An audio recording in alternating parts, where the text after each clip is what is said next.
जर कोणी त्यांचं थडगं उकरण्याची भाषा करत असेल तर नुसती भाषा किंवा आंदोलन करण्यापेक्षा डबल इंजिन सरकार जे आहे ते नुसतं वाफा सोडतंय का?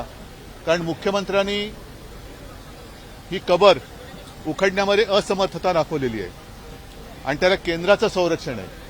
म्हणजे केंद्र सरकार औरंगजेबाच्या थडग्याला संरक्षण देणार असेल तर मग केंद्र सरकारला विचारलं पाहिजे किंवा भारतीय जनता पक्षाला आम्ही विचारतोय तो औरंगजेब तुमचा कोण लागतो?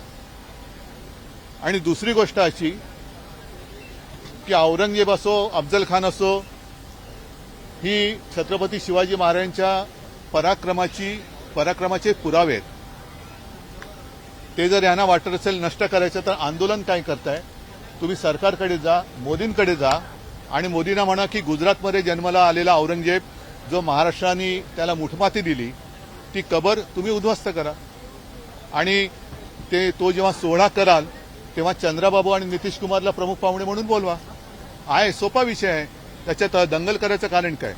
कालची नागपूरची दंगल ही पूर्वनियोजित होती कारण अफवा त्याच्या आधी खूप मोठ्या प्रमाणात पसरवण्यात आल्या होत्या. आता त्याच्याबद्दल गृहमंत्र्यांचं घर हे नागपूर आहे, आरएसएसचं मुख्य कार्यालय नागपूर आहे. अशा या नागपूरमध्ये हिंदू खतरमे कसा काय? मग इतके वर्ष तुम्ही केलं तरी काय नेमकं? मग पूर्वनियोजित असेल तर तुमचं गृह खातं झोपा काढत होतं का? हा पूर्वनियोजित कट तुमच्या कानावर आला का नाही? आणि जर आला असेल तर तुम्ही त्याच्याकडे दुर्लक्ष केलं का? या सगळ्या एका प्रश्नामध्ये अनेक प्रश्न दडलेले आहेत.